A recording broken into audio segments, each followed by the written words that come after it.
Ministério Público do Paraná, agradecendo desde logo a coordenação, a promotora Fernanda, por dar essa oportunidade para que nós, do CAEX, pudéssemos apresentar e conversar com os senhores nesta manhã.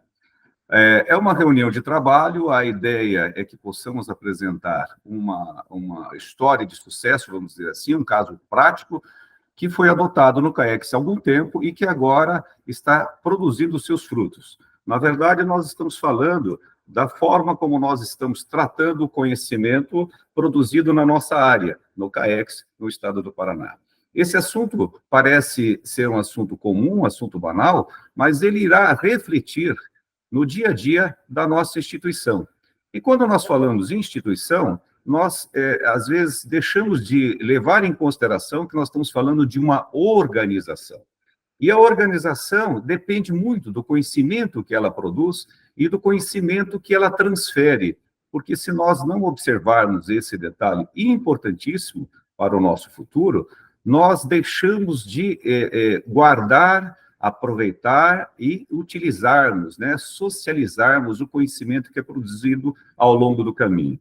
Então, nesta conversa desta manhã, eu tenho aqui a honra de participar com a Zaira Carvalho, que é uma auditora muito experiente do Ministério Público do Paraná, uma especialista na área, supervisora do setor, que produziu um trabalho sensacional a respeito desse assunto. Nós iremos fazer, então, uma apresentação, vamos dizer, conjunta, né? A Zaira vai apresentar os aspectos técnicos e tudo que levou a esse trabalho, e eu, com a minha experiência de procurador de justiça, de quase 40 anos de serviço no Ministério Público, vou tentar participar e enriquecer, se for possível, com exemplos mais claros e objetivos do nosso dia a dia, tá certo? Vocês fiquem à vontade para fazer as perguntas, encaminhando via chat, para que nós possamos respondê-las durante o evento, tá bom? Então tá. Então, sem mais delongas, bom dia, Zaira. Bom dia, doutor. Bom dia a todos e a todas, né? Eu sou a Zaira, sou auditora do CAEX, né? E, na realidade, venho aqui ter uma conversa, apresentar a nossa experiência na auditoria do CAEX, né? Esse evento, ele surgiu de uma conversa que a gente teve ali com a Escola Superior sobre o trabalho que a gente está fazendo dentro da auditoria para fazer a retenção dos saberes, né, do conhecimento construído ao longo de muitos anos. A nossa preocupação ali da auditoria é que muitos de nossos colegas estão se aposentando e estão levando consigo esse conhecimento. E isso levantou a questão de que a gente estaria perdendo esse conhecimento e para se construir isso levaria muito tempo. A partir disso, a Escola Superior, ela solicitou que nós elaborássemos uma metodologia geral que fosse possível de aplicação aos demais setores do Ministério Público. Então, por essa razão, a gente tentou, né, elaborar essa metodologia. Alguns dos métodos e ferramentas nós aplicamos na auditoria, outros a gente deixou como sugestão, e é isso que a gente vai tentar apresentar. Como o doutor Bruno falou, é algo bem informal, né? Vocês podem interromper a qualquer momento, tirar dúvidas, e a nossa ideia é, basicamente, compartilhar, né, essa experiência dentro da auditoria. Bom, eu vou iniciar a apresentação.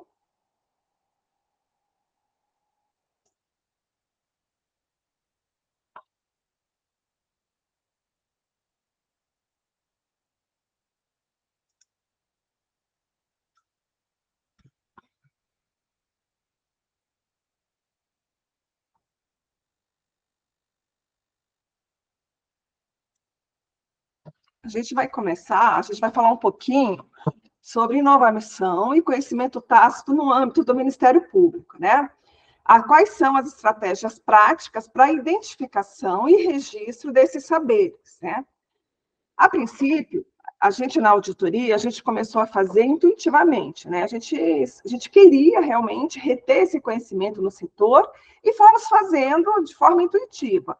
Até que a gente começou a pesquisar e percebeu que existe uma disciplina por trás, né, do que a gente estava fazendo, que é a gestão do conhecimento. A apresentação, a gente vai abordar alguns conceitos, uma estrutura conceitual, para que vocês possam entender os tipos de conhecimento, né? O que são os conhecimentos, até porque, para você poder identificar esse conhecimento no setor, você precisa compreender quais são esses conhecimentos, né? Quais seriam os desafios que cada setor teria, né, na retenção desse conhecimento. Vamos falar um pouco também dessa gestão do conhecimento e inovação, e por que fazer essa gestão do conhecimento no setor, quais são as etapas dessa gestão e as estratégias práticas, né? O como fazer, como que cada pessoa vai poder fazer isso no seu setor. Bom, a ideia da apresentação é a gente apresentar esses tópicos, né? Tá. De início, a gente trouxe um pouco do conceito dos conhecimentos, né? Dentro de determinado setor, existem dois tipos de conhecimento, que seria o conhecimento tácito e o conhecimento explícito. Mas o que são esses conhecimentos, né? O conhecimento explícito, é tudo aquilo que a gente encontra escrito, tudo aquilo que já foi formalizado por meio de manuais, por meio de procedimentos, de normativas, de rotinas. Então, se você tem isso no teu setor, esse conhecimento que está escrito, ele é muito mais fácil de ser transmitido. O acesso a esse conhecimento escrito, ele é bem mais fácil, porque basta que você tenha acesso ao manual que você consegue ter acesso, né? E é isso, e o nosso desafio é esse, né? É transformar esse conhecimento tácito em escrito. E o que seria o conhecimento tácito? O conhecimento tácito é aquele que ele reside na mente das pessoas, né? Ele está enraizado nas experiências individuais, habilidades e intuições de cada pessoa. É aquele conhecimento que a pessoa traz consigo, é a experiência de vida, é a forma dela desenvolver o trabalho, é a metodologia implícita que ela construiu. Dentro de um setor, a gente tem os dois conhecimentos, o tácito e o explícito, né? O conhecimento tácito, ele é adquirido implicitamente por meio das práticas realizadas ao longo do tempo. Então, assim, você está ali no teu setor, desempenhando uma tarefa há 10 anos, e você, intuitivamente, você vai fazendo aquela tarefa, né? Então, você já formalizou na tua mente esse conhecimento, está ali formalizado na tua mente, né? No entanto, ele não está escrito. Você sabe como fazer o trabalho, você está fazendo o trabalho do dia a dia, mas está na tua cabeça, né? Então, ele é acumulado pela experiência do setor específico, embora ele não esteja formalmente documentado, mas ele é rotineiramente empregado na execução das atividades, né? E ele é transmitido de forma indireta entre os servidores, frequentemente por meio da observação das práticas eficazes adotadas pelos servidores mais experientes. Aquele servidor novo que chega no setor, ele vai observar como é que é feita aquela tarefa. Então, ele vai observar o colega, como que o colega faz aquela tarefa, né? Então, a gente já pode entender que o conhecimento escrito é tudo aquilo que está ali disponível, formalizado. O tácito, não. O tácito, ele não é tão acessível quanto o escrito. Por quê? Porque o tácito vai depender da boa vontade do colega, né? Se o colega falar assim, não estou afim de explicar, ele que é o colega que detém aquele conhecimento, está ali com ele, mas hoje ele não está, né? Então, ele não está de fácil acesso.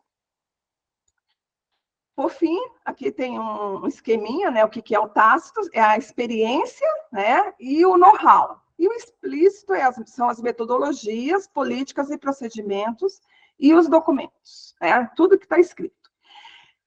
Nesse primeiro momento, a gente quis trazer essa diferenciação, né, do conhecimento tácito e do explícito. Por quê? Porque para você fazer a gestão do conhecimento, você tem que compreender o que é o conhecimento tácito e aonde que ele está, né, onde que ele reside, né, e quem detém esse conhecimento. Por essa razão, a gente tem vários desafios, né? Se o setor pretende fazer a gestão de conhecimento, ou seja, ele pretende buscar esse conhecimento tácito e transformar ele em explícito, a gente tem um grande desafio. Qual seria esse desafio?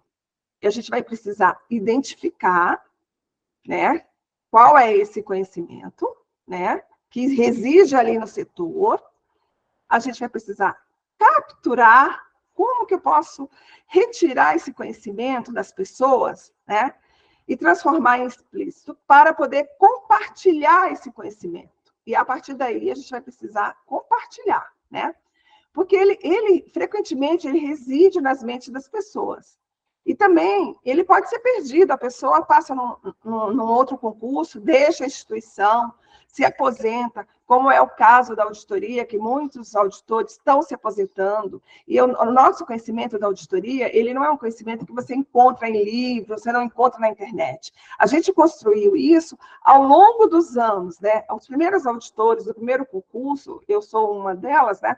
A gente chegou aqui na auditoria, a gente não sabia nem o que fazer, né? Então, a gente trilhou um caminho que a gente quer deixar esse conhecimento escrito para as novas gerações e também para aqueles outros auditores que não tiveram acesso a esse conhecimento. Por essa razão, a gente decidiu fazer essa gestão do conhecimento. Um outro grande desafio, depois de identificar e capturar, eu preciso transformar esse conhecimento em explícito, né?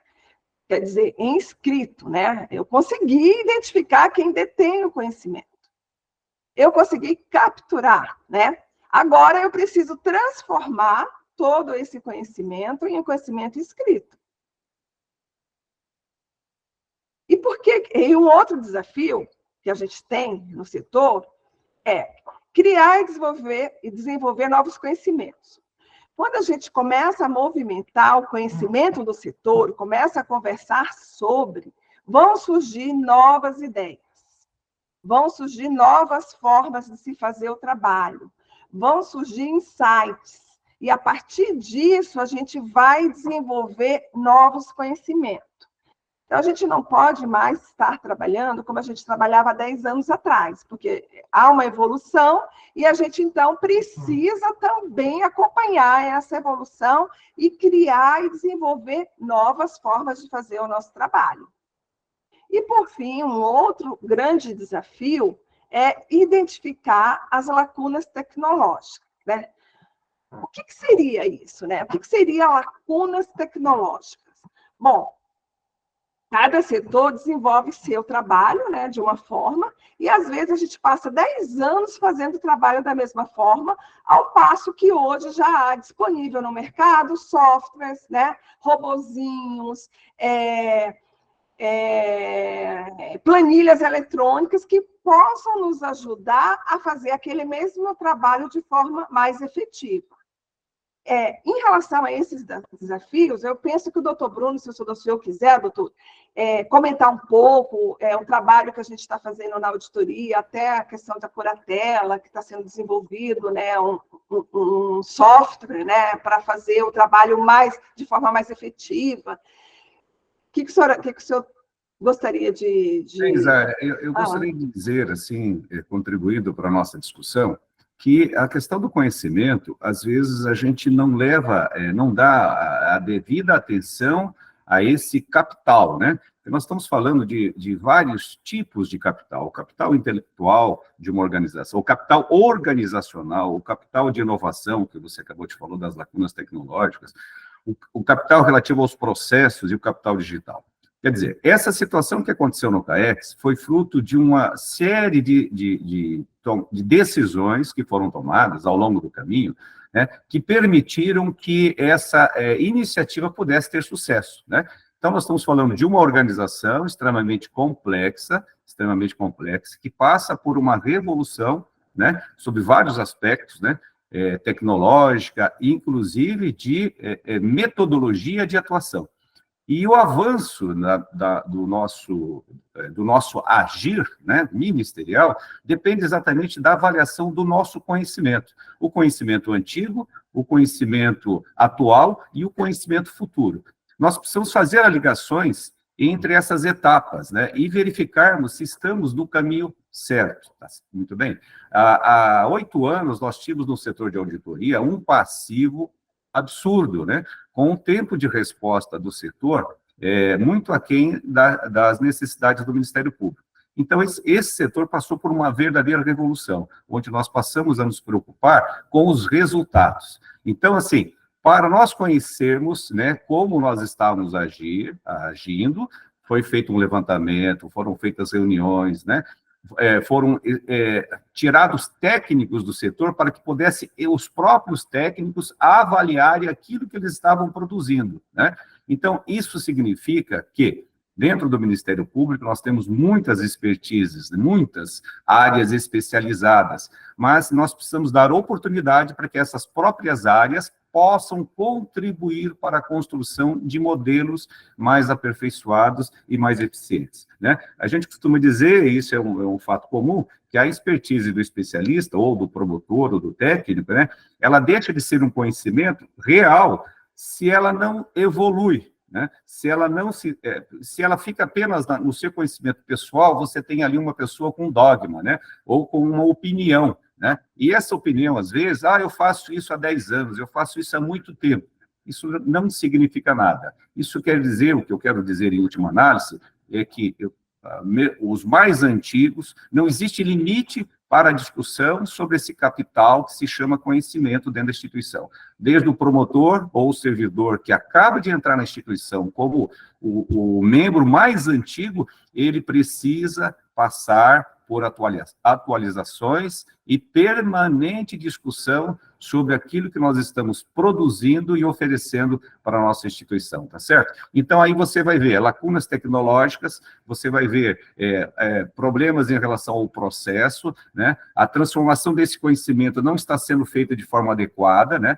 Nós temos oportunidades de apresentar situações, mas não há uma completa socialização ou sociabilização, vamos dizer, desse conhecimento, tá ok? Então, ele se perde ao longo do caminho. E um outro aspecto muito importante é a preservação desse ativo, né? Porque o conhecimento do Ministério Público é um ativo que tem que ser preservado, né?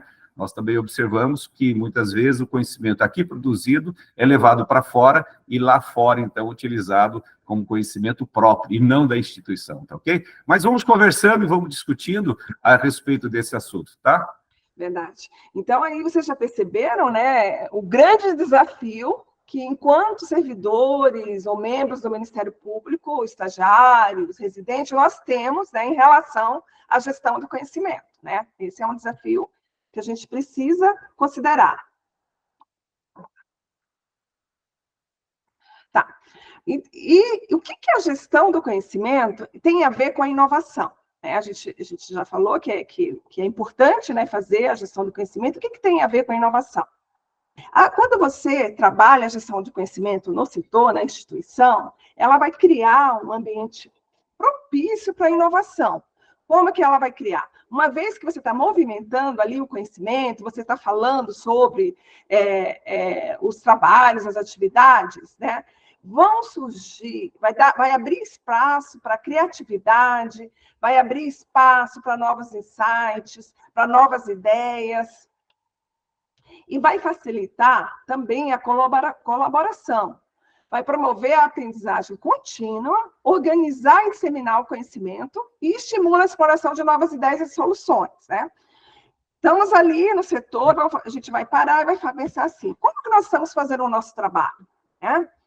É a melhor forma de fazer esse trabalho? E isso vai nos proporcionar pensar sobre, estimulando a exploração de novas ideias, novas soluções, de formas muito mais efetivas e eficazes. Vai capacitar o servidor a gerar novas soluções, aprimorando a capacidade da organização de se adaptar e inovar continuamente. Ou seja, a inovação, a gente pensa que a inovação é só sobre o aspecto tecnológico, né? A gente fala muito em inovação do aspecto tecnológico. É também. Mas a inovação é qualquer forma nova de se fazer algo, né? Qualquer nova forma de se realizar alguma atividade é uma inovação. Ela pode ser uma pequena forma, uma pequena coisa. A gente não precisa achar que inovação é descobrir a eletricidade. Não, é também. Mas também, se você resolver fazer o seu trabalho com um novo método, você está inovando. E é isso que a gente precisa dar espaço para a inovação dentro do nosso setor, né? E a gestão do conhecimento, ela permite que esse conhecimento existente seja utilizado de forma eficaz, que novos conhecimentos sejam criados, acelerando o processo de inovação, né? Então, a gestão do conhecimento, ela propulsiona a inovação, né? A gente vai deixar de fazer um trabalho que a gente está fazendo de forma contínua há 10, 20 anos, e vamos começar a inserir ali novos métodos, novas formas de se fazer o trabalho. Por que a gente deve fazer a gestão do conhecimento no nosso setor, né? Bom, é importante a gente fazer porque a gente vai conseguir compartilhar e disseminar esse conhecimento. O doutor Bruno, se o senhor quiser também, doutor, comentar alguma coisa, por que é importante fazer essa gestão do conhecimento, né? Olha, Osária, a gente poderia dizer que a gestão do conhecimento é básico dentro de uma organização que tem objetivos estratégicos, né? Quando se fala em gestão de conhecimento, você está pensando lá na frente, né? Então, a gestão do conhecimento passa por isso, que não são só a gestão do conhecimento intelectual, do conhecimento, como você falou, de inovações tecnológicas, mas de modelos, né? Então, quando a pessoa passa num concurso, né, ou um servidor, um promotor, ele tem o preparo científico, ele foi aprovado num teste, né, objetivo. Então, do ponto de vista científico, né, do conhecimento científico, ele está apto a exercer aquela função ou cargo que ele foi dada. Entretanto, do ponto de vista do modelo institucional, nós temos uma longa distância a percorrer. Então, assim, o modelo de promotor de justiça, e a gente costuma dizer assim nas nossas conversas, esse tem cabeça de juiz, não tem cabeça de promotor, né? É a mesma coisa. Por quê? Porque o modelo, né, intelectual, o mapa mental de atuação dessa pessoa é diferente. Isso leva o quê? Um certo tempo, né? Um certo amadurecimento para que ele possa aprimorar tanto o conhecimento cotidiano, diário da instituição, assim como o modelo de atuação, que significa tanto a atuação processual, como a atuação nos exemplos que ele vê, né? Como se comporta um promotor, como se comporta um auditor, dentro da sua atividade como fora. Sabe? Então, a gestão do conhecimento ela é muito ampla e o sucesso de uma instituição, né, a sua duração, depende exatamente daquilo que nós estivermos fazendo em relação a esse item tão importante. Então a gente precisa fazer também para documentar e preservar bem esse conhecimento que o doutor Bruno acabou de comentar, né? Por quê? Porque é um conhecimento único da instituição, né? Esse conhecimento do Ministério Público não é um conhecimento que a gente constrói dentro do nosso setor, ao longo dos anos. Então, a gente precisa preservar esse conhecimento da instituição, né? Facilita também a aprendizagem e o desenvolvimento, e melhoria, e por fim, que é o principal, melhoria os padrões de qualidade dos serviços realizados e prestados à sociedade, né? Porque esse é um grande objetivo, é que a gente possa prestar, como servidores públicos, um bom serviço à sociedade. Bom, quando a gente torna o conhecimento tácito, aquele conhecimento que está pairando ali no setor, que existe, a gente torna ele explícito, ou seja, escrito, ele se torna acessível a um público mais amplo. Qualquer pessoa pode ter acesso. Ele não está mais só na cabeça do meu colega. Mesmo que o meu colega deixe a instituição, se eu conseguir escrevê-lo, ele vai estar acessível para qualquer um hoje ou para as futuras gerações, né? Ele também pode ser documentado de forma estruturada e organizada, garantindo a sua preservação ao longo do tempo. Isso evita a perda de informações importantes e permite que o conhecimento seja transmitido para as futuras gerações. Facilita a aprendizagem e o desenvolvimento e melhoria dos padrões de qualidade. Tá. Por enquanto, você já ouviu falar da gestão do conhecimento, da importância, né? O que é o conhecimento tácito, o que é o conhecimento explícito, né? Agora você vai me perguntar assim, aí, Zaiga, tá, eu achei interessante, mas como é que eu faço isso no meu setor, né? Como que eu posso aplicar a gestão do conhecimento no meu setor? Aqui seria, a gente está apresentando alguns passos, né, algumas etapas práticas de como se aplica essa gestão no seu setor, né?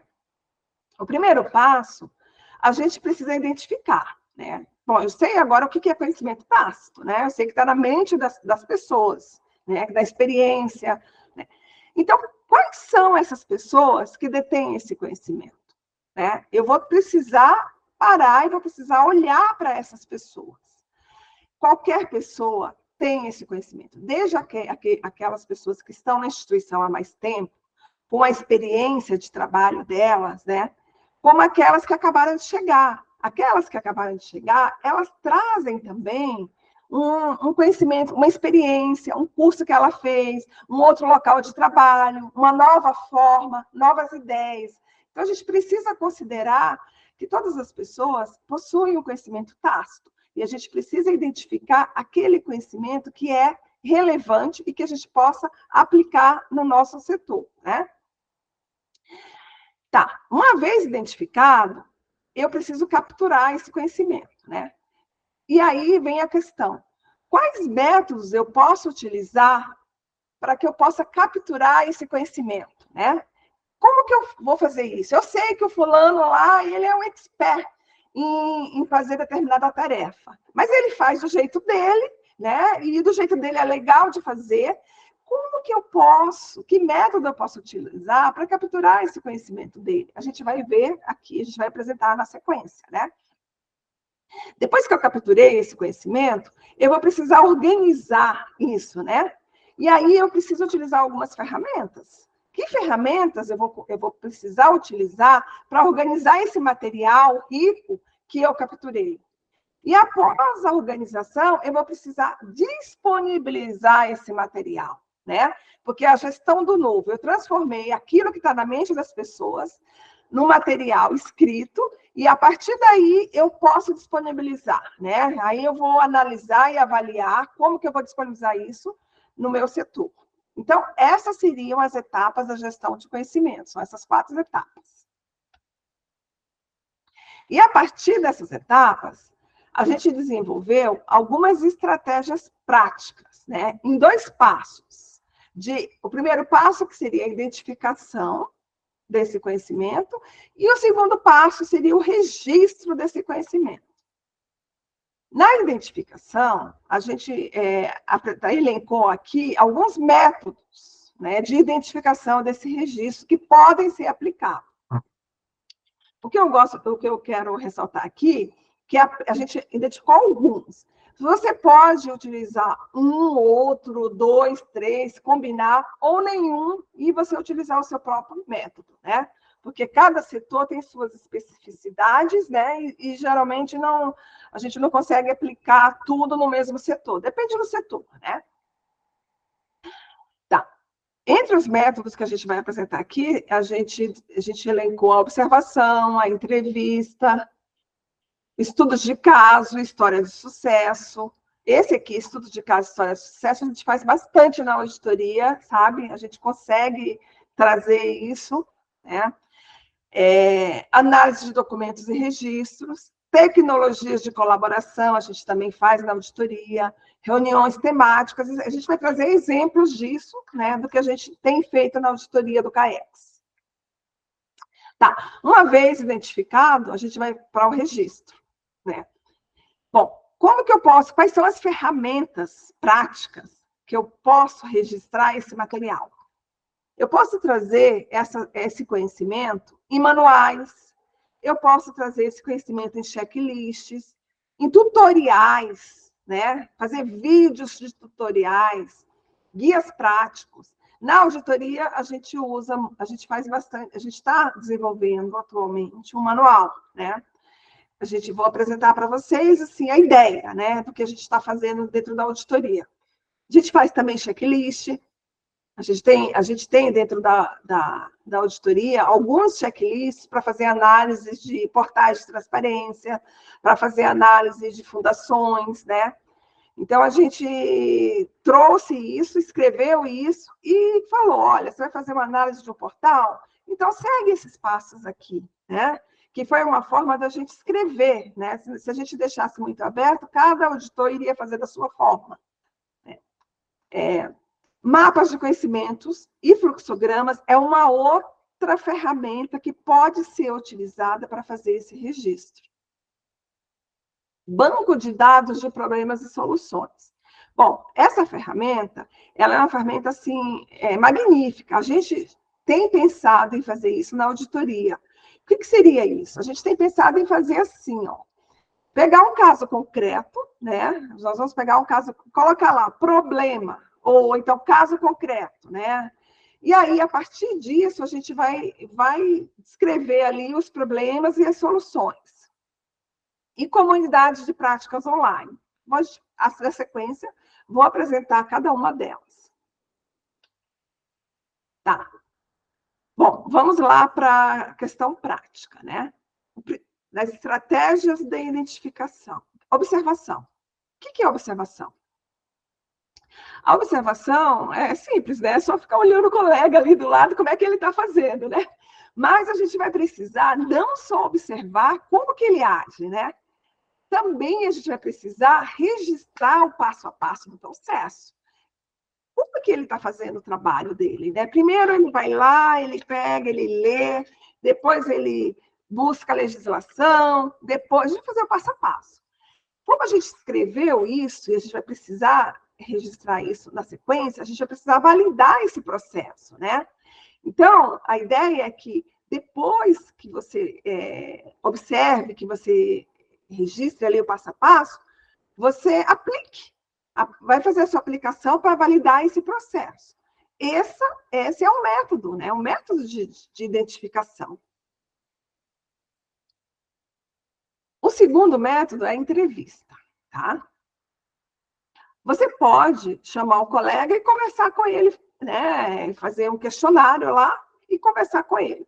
Ou você pode também elaborar um questionário, né, estruturado com perguntas, de preferência abertas, utilizando o formulário do Google Forms e repassar para toda a equipe responder. Esse método é excelente. Por que é excelente? Porque quando você abre as perguntas, o que vier na cabeça dos colegas, eles vão poder escrever, eles vão poder trazer coisas que você jamais havia imaginado, vão surgir nas respostas. E coisas muito interessantes, insights valiosos, né? Aqui, eu trouxe um exemplo de questionário, né? Assim, como a escola pediu para a gente fazer um questionário, trazer um exemplo, a gente fez um exemplo hipotético.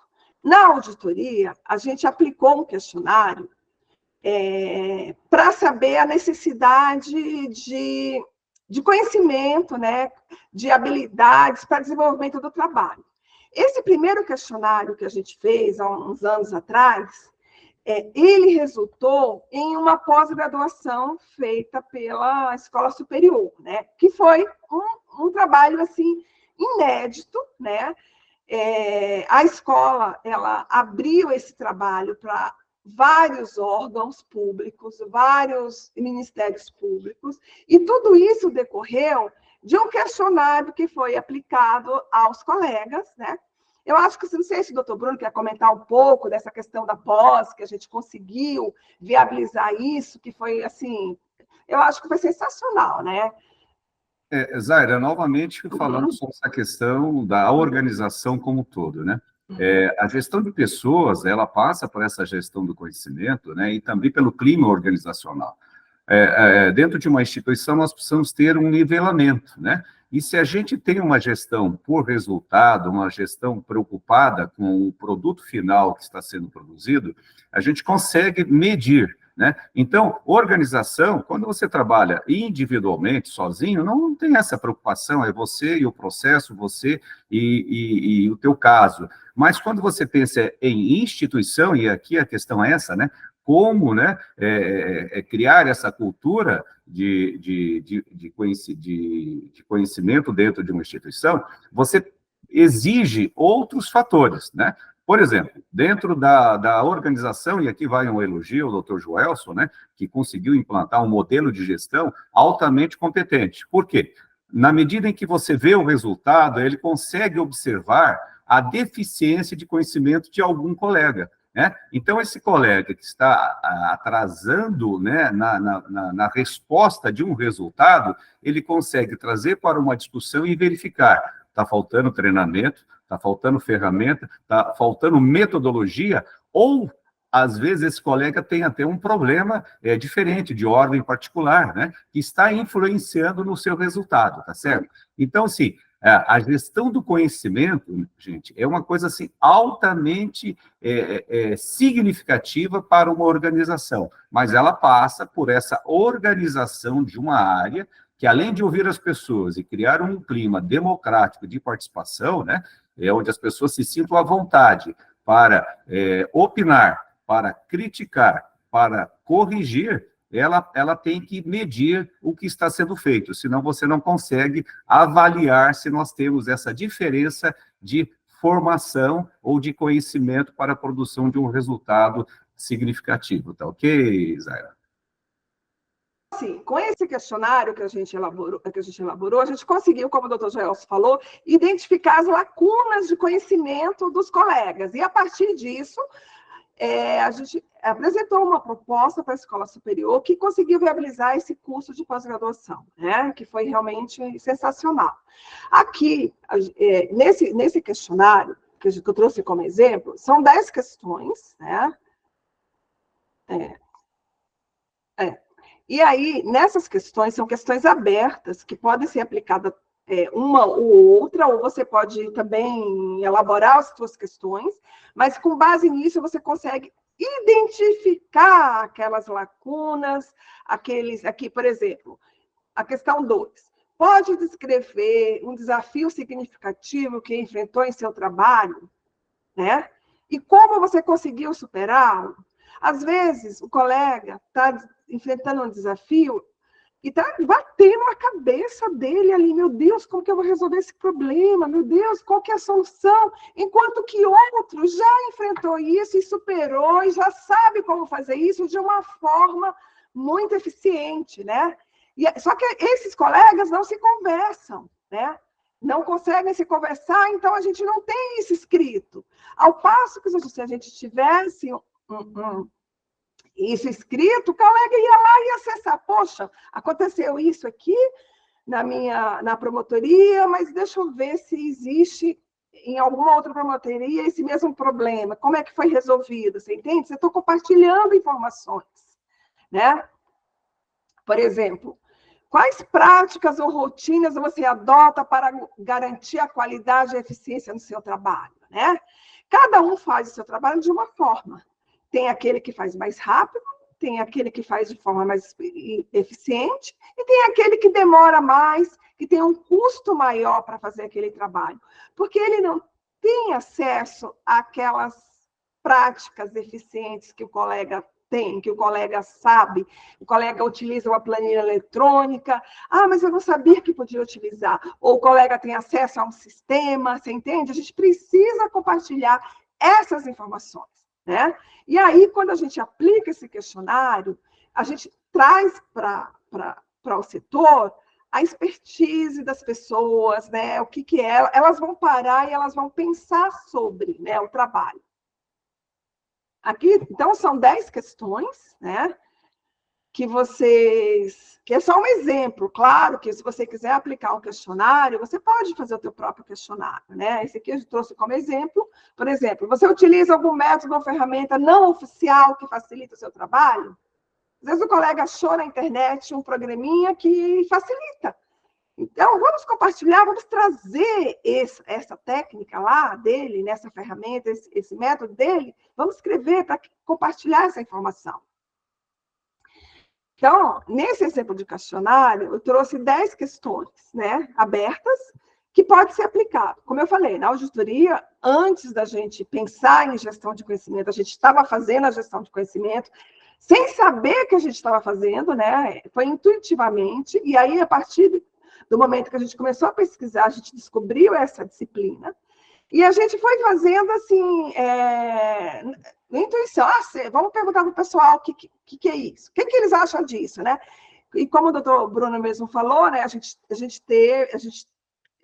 o doutor Joelso, que é o nosso chefe, né, o doutor Bruno é o chefe do CAEX, o chefe do NAT da auditoria, o doutor Joelso, ele é muito democrático, muito acessível, o que a gente quer fazer, ele permite, então a gente consegue ter esse acesso, né, de perguntar e falar, e o doutor sempre adota as nossas ideias, né? E aí, quando a gente perguntou e veio aquelas questões, aquelas respostas, veio o insight, o que a gente vai fazer com isso? E a partir daí a gente construiu aquela pós-graduação que foi sensacional, né? Bom, essa aqui é uma outra estratégia de identificação. Essa estratégia é uma que a gente faz bastante na auditoria. E olha, eu adoro, eu realmente adoro a gente, que é o estudo de caso e histórias de sucesso, né? O que é isso? É você coletar e documentar estudos de caso e histórias de sucesso que ilustrem exemplos concretos, né? Casos realmente que existiram da aplicação do conhecimento tácito em situações reais, né?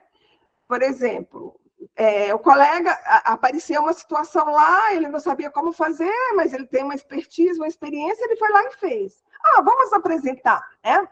Então, o que a gente faz na auditoria? Agora eu vou apresentar para vocês o que a gente faz na auditoria. Bom, a gente tem na auditoria um projetinho chamado Boas Práticas na Auditoria, né? Esse Boas Práticas é um projeto que a gente faz semestral. O que é?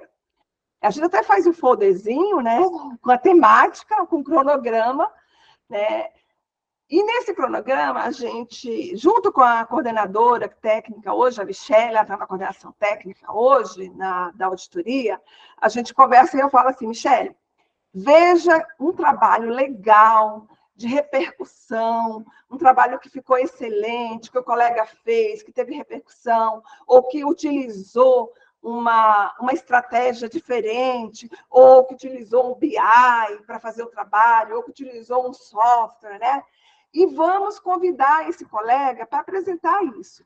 E, a partir daí, a gente convida, né? A gente faz uma reunião, né, com o colega, e ele traz esse trabalho, esse caso concreto, essa forma de se fazer o trabalho, e apresenta para os demais, né? E nessa apresentação, a gente discute. E aí, o que acontece? Né? Qual que é o resultado disso? Compartilhamento de informações, compartilhamento de conhecimentos tácitos, né? Compartilhamento de métodos de trabalho, de resolução de problemas, né? Aqui, nesse Boas Práticas, eu trouxe para vocês um vídeo vou abrir aqui para vocês.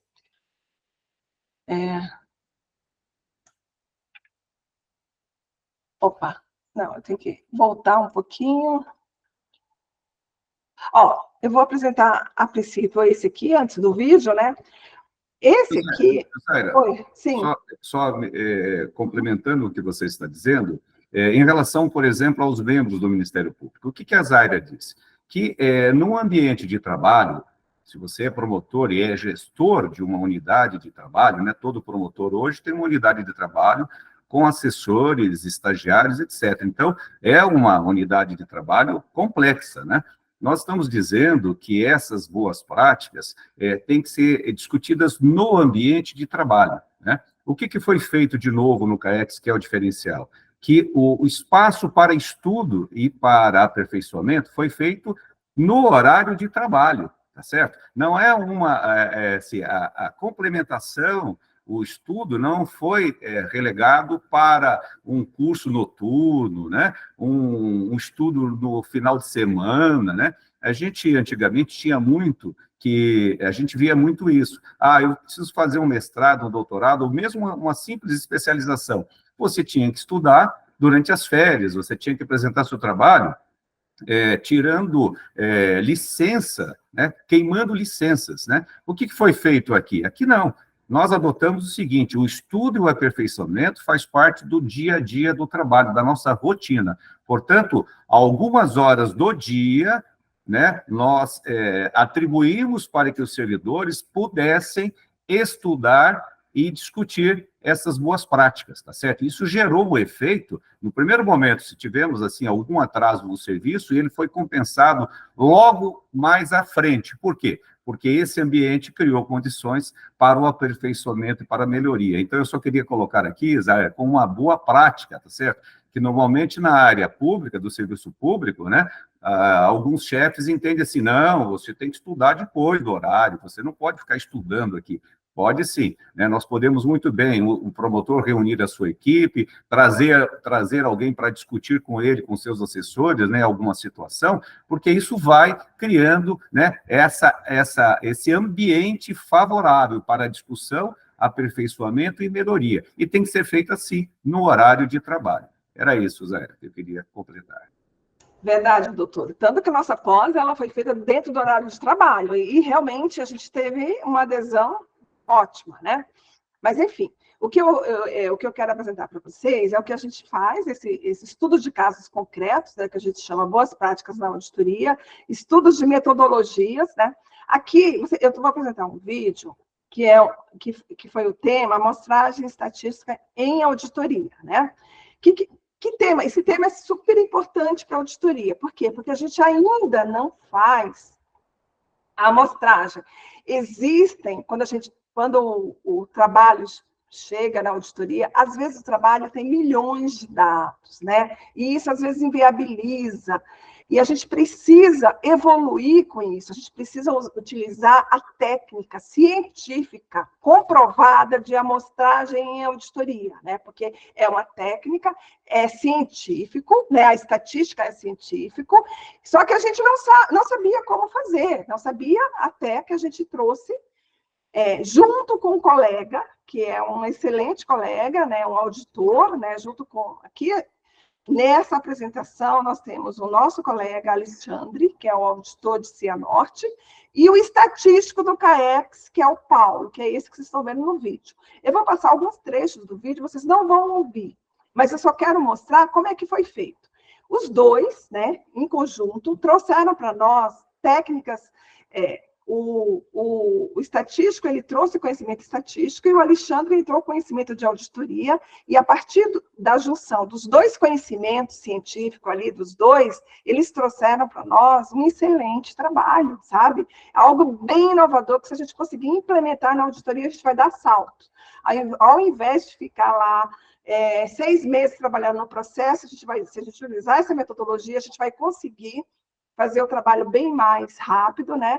E, claro, com suporte técnico, né? Com fundamentação técnico-científico, né? Porque o nosso medo de fazer a amostragem é que esse trabalho chegue ao judiciário e seja contestado. Falar, mas você não viu tudo, né?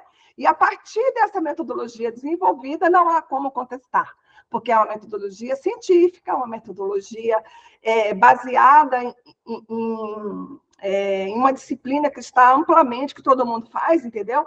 Então, assim, esse colega é o estatístico, né? Então, ele, aqui, ó, esse outro é o nosso colega Alexandre, né? Ele é auditor, e eles apresentaram nesse trabalho, aqui, ó, peraí, deixa eu só, ó, eles apresentaram esses 3 métodos, né? Que foi a aplicação do princípio prática, sempre prática, né? A ideia do princípio de Pareto, isso na auditoria, na análise de dados, né? Que é um princípio científico, lá um princípio tal, que é uma regra tal, e ele, o Alexandre, ele usava isso nos trabalhos dele.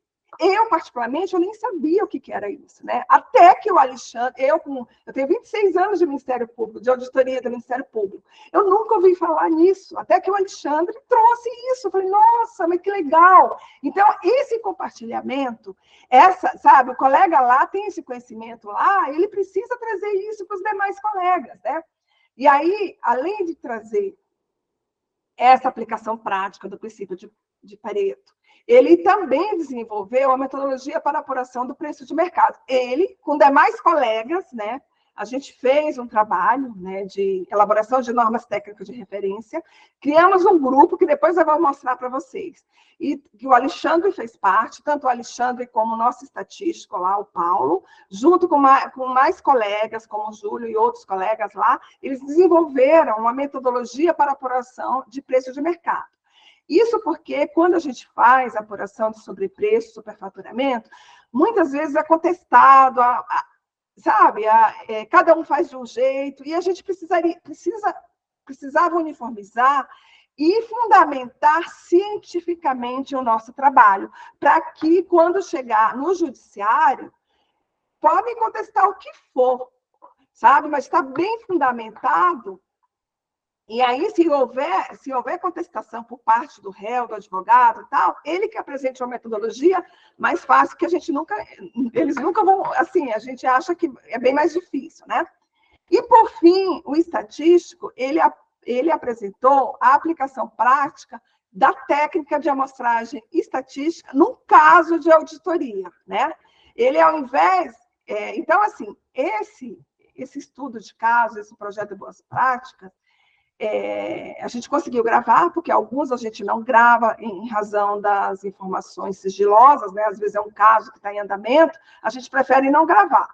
Mas como aqui era um método de trabalho, a gente gravou para deixar disponibilizado. Então, aqui a gente tem o Alexandre, né? E aqui ele mostra, né, o passo a passo, né? Ó, aqui, ó. Ele colocou, né, a necessidade, aqui ele está justificando, e aí ele vai mostrando passo a passo. E aqui, eu quero mostrar mais adiante,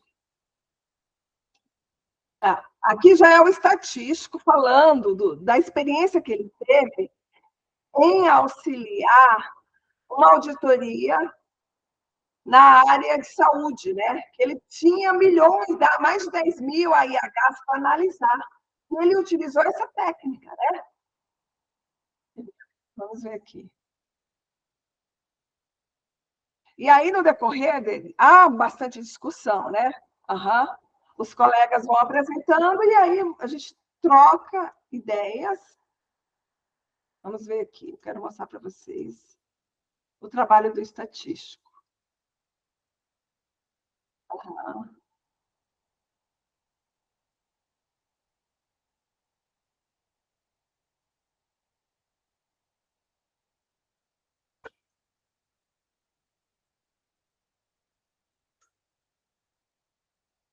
Então, o que eu quero falar é que esses encontros, que são simples, eles trazem uma riqueza de conhecimento que a gente consegue compartilhar, sabe? Eles trazem, a gente pensa assim, mas não é nada demais. Mas aqui, ó, você veja. Aqui, olha, você tem uma ideia, esse trabalho que foi feito pelo estatístico, se ele fosse fazer normalmente, ele ia demorar 10 anos. 10 anos para analisar o valor superfaturado de cada IH. A IH é aquelas autorizações do SUS, né? Era uma denúncia de superfaturamento e precisaria 10 anos para analisar uma a uma. Você imagina se é viável fazer um trabalho desse, né? Então, assim, e aí o que aconteceu? Ele utilizou um método de amostragem estatística para fazer esse trabalho.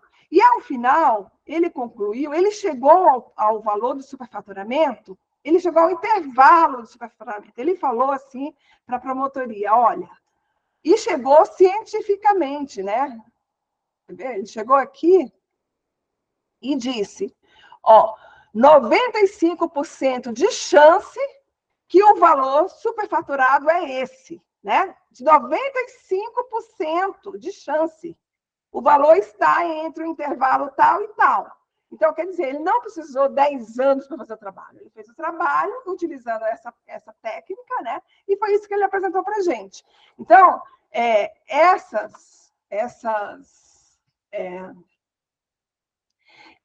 esses projetos, esses estudos de casos, eles são bem interessantes, porque você consegue compartilhar métodos e formas de trabalho. Aqui, vamos... Sim, pode falar, doutor. E apenas também para complementar, e o que essa revolução tecnológica, e esse estudo de caso, eles vão ser a base, né, um repositório muito científico para que possamos usar a inteligência artificial, gente. Então, assim, não adianta ter a ferramenta chamada inteligência artificial se nós não tivermos essa base, né, estruturada com a história do MP. Né? Não é ficar buscando no Google soluções genéricas, mas soluções nossas, próprias do Ministério Público, tá certo? Então, olha a importância desse trabalho de construção desse conhecimento, tá? Um outro exemplo, Zaira, só para nós exemplificarmos, estamos falando de situações concretas, eu me lembro agora de uma investigação de um promotor do consumidor, que nós tínhamos que fazer uma fiscalização em quase 2.000 apartamentos de um conjunto habitacional. Era trabalho de engenharia para 5 anos de análise de cada apartamento para que ele pudesse entrar com a ação. Foi feito um trabalho inovador, totalmente diferenciado, onde a própria associação daquele conjunto habitacional tirou as fotos, fez a identificação, né? Orientado por um engenheiro do setor, do CAEX, né?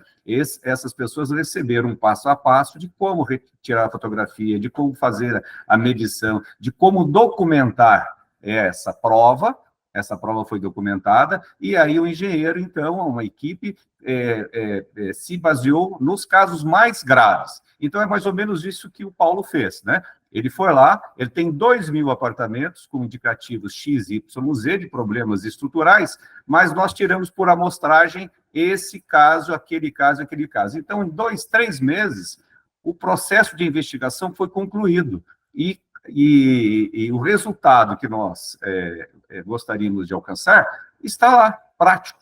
Foi proposta a ação e compete agora à parte contrária contestar os 2.000 casos que estão documentados e com laudos específicos nos principais casos. Então, assim, era impossível atender a demanda do promotor naquelas condições.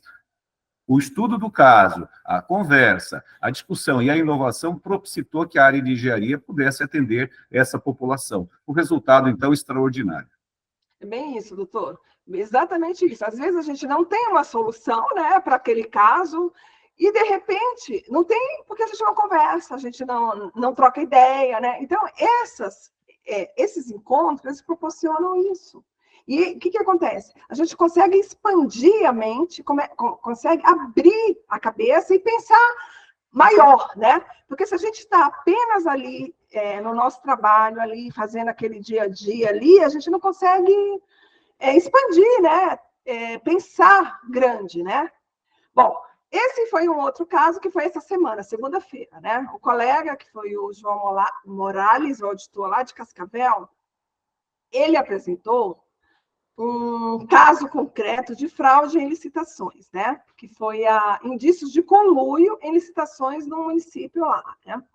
Então, quando ele apresenta esse caso para a gente, um caso concreto, que inclusive já está judicializado com ação civil pública, que já tem até depoimentos dos réus, depoimento das pessoas envolvidas lá, já dizendo como é que elas fizeram, corroborando o que o colega apurou no trabalho dele, né? O colega foi lá, fez todo um trabalho sensacional, conseguiu apurar, e com base nisso, a promotoria entrou com uma ação civil pública e já está em andamento, né? Esse caso específico a gente não gravou, porque tinha informações, e a gente, quando tem informações, a gente prefere não gravar, porque por conta do sigilo, né? Então, todo mês, a gente apresenta um caso, né? Todo mês a gente apresenta um caso, que pode ser um caso, pode ser uma metodologia de trabalho, como foi a estatística, que pode ser uma ferramenta de utilização, né, para melhorar o trabalho. E, a partir disso, tudo isso que eu estou falando para vocês são estratégias de identificação do conhecimento tácito. Né? Eu estou apenas identificando. Por enquanto, eu estou identificando. Esse conhecimento está sendo movimentado ali, mas eu vou precisar registrar depois, né? Aí, aqui... Tá. Uma outra estratégia seria análise de documentos e registro, né? O que seria isso? Você vai pegar os documentos ali do setor, relatórios, registros, e vai ver se você consegue tirar dali, extrair dali informações relevantes, né? Primeiro passo é você identificar. Então, tudo que você puder fazer para identificar lá, você vai buscar. Também nós temos as tecnologias de colaboração. Né? Na auditoria, a gente usa bastante, a gente usa um grupo de auditores. A gente tem lá um grupo de auditores no WhatsApp. Tem um colega porque assim, a auditoria do CAEX, ela não é só em Curitiba, né? Ela é descentralizada e tem várias cidades do interior, né? Várias comarcas. Muitas vezes tem colegas que eles ficam sozinhos lá, né? Então eles falam, meu Deus, peguei um processo aqui, como é que faz tal coisa? Ou onde eu acho essa informação? Ele joga lá no grupo e outros colegas começam a colaborar, né? Ah, você vai fazer tal coisa assim, você entende? Então, é tão simples, né?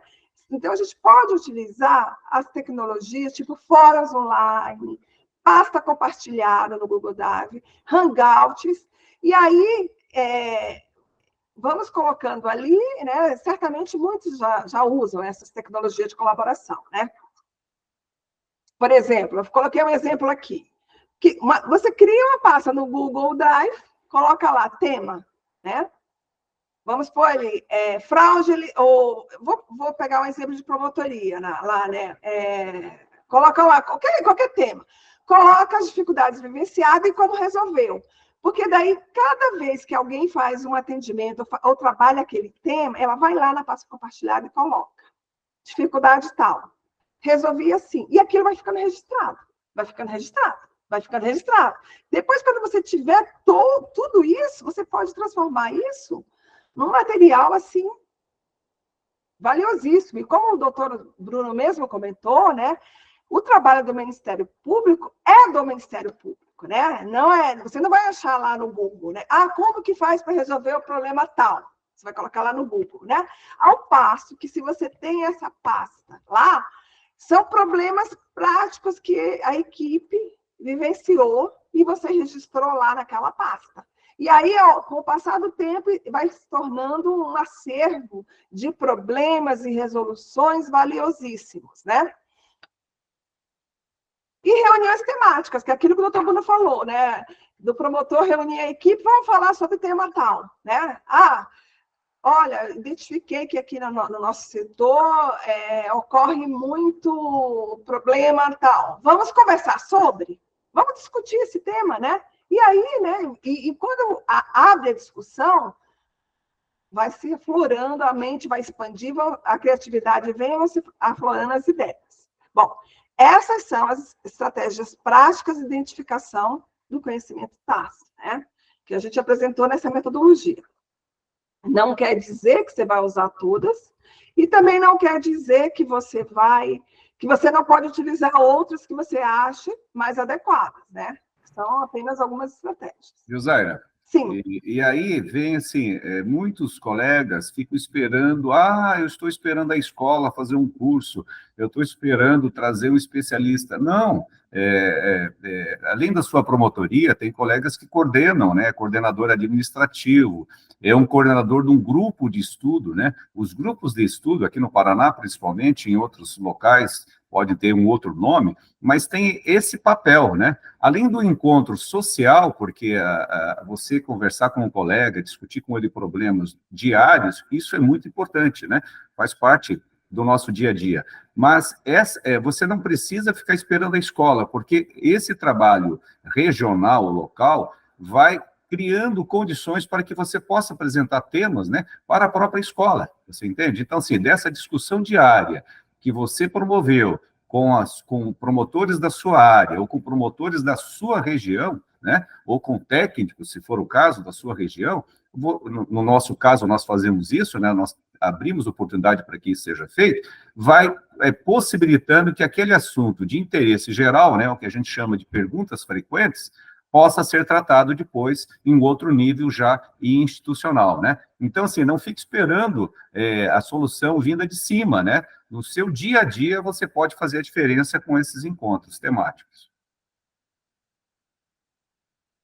Bom, depois, uma vez identificado, vem o segundo passo, né? Que seria o registro, né? Tá, eu já identifiquei, capturei esse conhecimento e eu preciso, então, registrar para disponibilizar esse material. E aí é que vem as ferramentas, né? Como ferramentas, a gente trouxe aqui ó, os manuais, checklists, tutoriais e guias práticos. É criar documentos ou vídeos que demonstrem passo a passo a aplicação prática de conhecimentos específicos, né? Acompanhados de dicas das melhores práticas. Tá. Opa. Bom, aqui, a título exemplificativo, né, eu trouxe aqui um problema, né? Um problema, vamos supor que a promotoria de saúde, né? Ela identificou lá que tem um cidadão que teve internação negada pelo Sistema Único de Saúde, né? No SUS. Essa pessoa vai bater lá na promotoria e vai falar assim: olha, não, né? O que eu vou fazer? E aí você vai descrever o passo a passo. Eu coloquei aqui, tudo isso é hipotético, tá, gente? É apenas para exemplificar uma ferramenta de registro, né? Você vai colocar aqui, recepção da denúncia, coleta de informações, e vai colocar, descrever o que a pessoa, o que o servidor vai ter que fazer, né? A documentação, sabe? Porque, assim, tá tudo na cabeça da pessoa, né? A pessoa já faz isso, mas a ideia é que se escreva isso. Daí, o segundo passo, análise preliminar, verificação de dados, consulta normas. O terceiro passo, vai ter uma investigação inicial, vai contatar o hospital, vai fazer análise médica, né? Tá, se tiver médico, né?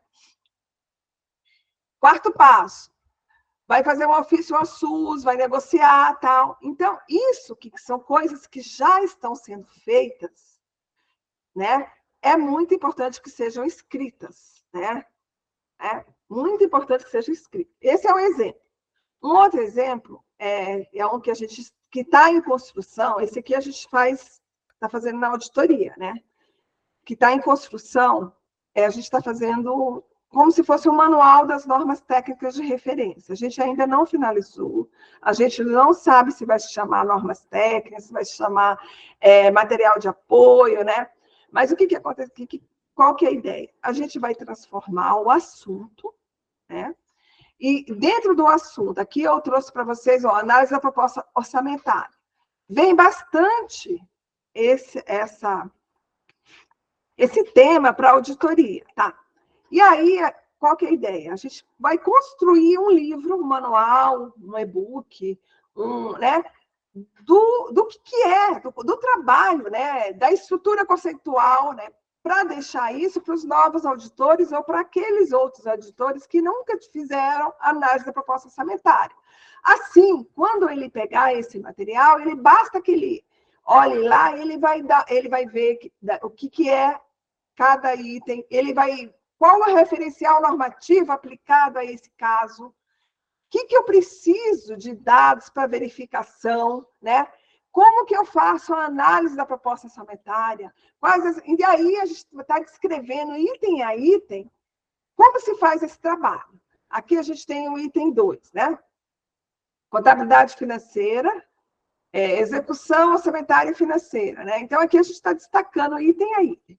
Esse material, a gente está já no volume 2, ele está já com cerca de mil folhas, né? Nós vamos fazer em 2 volumes. O que nós fizemos? A gente tem um sistema, que é o Redmine, que é um sistema implantado pelo Dr. Joelson, né? Onde todas as solicitações de serviços vão lá, a gente fez uma estatística e selecionou aqueles temas mais frequentes na solicitação de serviço. E a partir desses temas, a gente convidou alguns colegas que mais trabalharam nessa área, fizeram uma equipe de trabalho, e aí os colegas elaboraram essas normas técnicas de referência, né? Então, a gente tem vários assuntos. Como eu falei, são 2 volumes, está em construção ainda, né? A gente ainda não disponibiliza, está completamente em construção, aprovação da chefia, ainda finalizando o material, fazendo as correções, né? Mas eu quis trazer a ideia. Como o nosso trabalho é um trabalho bem técnico, né, que exige conhecimento normativo, conhecimento de procedimentos, a gente está deixando escrito nesse manual. Por quê? Uma vez, o acesso desse manual, ali vai estar as principais temas de trabalhos pedidos à auditoria, né? E uma vez esse acesso, e vai ficar acessível para todos, para quem quiser ver, né? Bom, a gente falou sobre manuais, checklists, né, o passo a passo, tá? E agora as comunidades de prática online, que é como eu falei para vocês, né? Faz um grupo no WhatsApp, joga lá. Certamente você já tem, a maioria já deve ter, né? E começa a compartilhar ali perguntas, respostas e insights relacionados, né?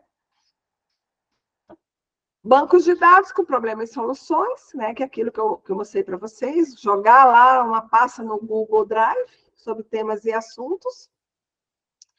Fazer mapas de conhecimento e fluxograma, dependendo do setor, você consegue fazer ali um mapa de conhecimento, né? Para ficar visual, fácil de ver, ou um diagrama visual lá, ou um fluxograma. E, por fim, considerando tudo isso, eu passo para o doutor fazer a conclusão, né, do trabalho. Essa foi a proposta que a gente conseguiu desenvolver, uma metodologia geral, né?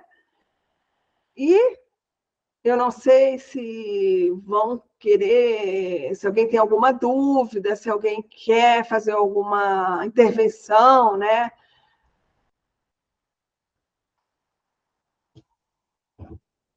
Leonora, o que você acha agora? O que a gente abre para pergunta? Oi, Zaira, eles podem sim participar ao longo de todo o encontro, nós fomentamos, né, a participação. Penso que o doutor Bruno possa realizar o encerramento, mas isso não impede de que, se alguém quiser lançar algum questionamento para a Zaira, tanto quanto para o doutor Bruno, fique muito à vontade. A ideia é essa. Bem, Zaira, enquanto os nossos colegas estão pensando, se tem alguma coisa a perguntar, eu só queria acrescentar que nada disso que nós estamos falando é novo, né? Isso são técnicas milenares, né? Na verdade, começa lá com a filosofia grega, né? Conhece-te a ti mesmo, né? Você tem que conhecer, né? Medir o seu conhecimento e demonstrar a sua ignorância permanente diante do surgimento de novas técnicas, de novos desafios, né? Mas, como mensagem final, já que estamos caminhando para o encerramento dessa conversa, eu gostaria de ressaltar a necessidade de nós aperfeiçoarmos ou incrementarmos essa discussão, tá? Às vezes a gente faz isso empiricamente, às vezes a gente faz isso sem saber por que nós estamos fazendo. Estamos conversando num jantar, num restaurante com um amigo, um promotor, discutindo casos. Isso é transmissão de conhecimento tácito, né? Mas nós precisamos ir além, né? Criar rotinas, tá certo? Nós precisamos criar essas rotinas para que elas possam ser estabelecidas em todos os níveis, né? No nível das nossas assessorias, né? Porque nós temos uma grande perda da nossa capacidade de trabalho quando, por exemplo, um promotor sai de uma localidade, né? Vai para outra e leva as assessorias que ali estavam desenvolvendo o seu trabalho. O outro promotor chega e ele tem que reconstruir aquela memória. Vejam bem, né? Isso parece que não, mas isso repercute no dia a dia daquela promotoria, né? O promotor que assume leva alguns meses para que ele possa, né, conhecer aquela realidade, aquele dia a dia, né? Então, se nós estivéssemos criando, né, uma cultura de transmissão dessa memória, se isso estivesse documentado na promotoria, isso já iria facilitar e muito o trabalho do colega que ali estivesse por assumir, tá certo? Então, todos os níveis de atuação do Ministério Público, nós podemos fazer isso. Uma promotoria especializada, por exemplo, GAECO, poderia medir com outros GAECOs, né, a sua atuação. O que você está fazendo diferente? Qual é a metodologia usada, né? O que os seus técnicos sabem que os meus não sabem, né? promotor da área do patrimônio público, que está passando agora por uma reformulação total de atuação. Vamos discutir, vamos conversar quais são os novos caminhos, tá certo? Mas nunca deixe, gente, de incluir as suas assessorias e até os seus estagiários. Tem espaço para que eles possam dizer, né, e contribuir para a melhoria do nosso conhecimento e da nossa cultura organizacional, ok? A Arícia Cristina levantou a mão. Pois não, Arícia? Bom dia a todos, meu nome é Arícia, eu sou atualmente assistente na promotoria de Paranaguá e antes eu era assessora aqui na promotoria de Laranjeiras do Sul, na primeira promotoria.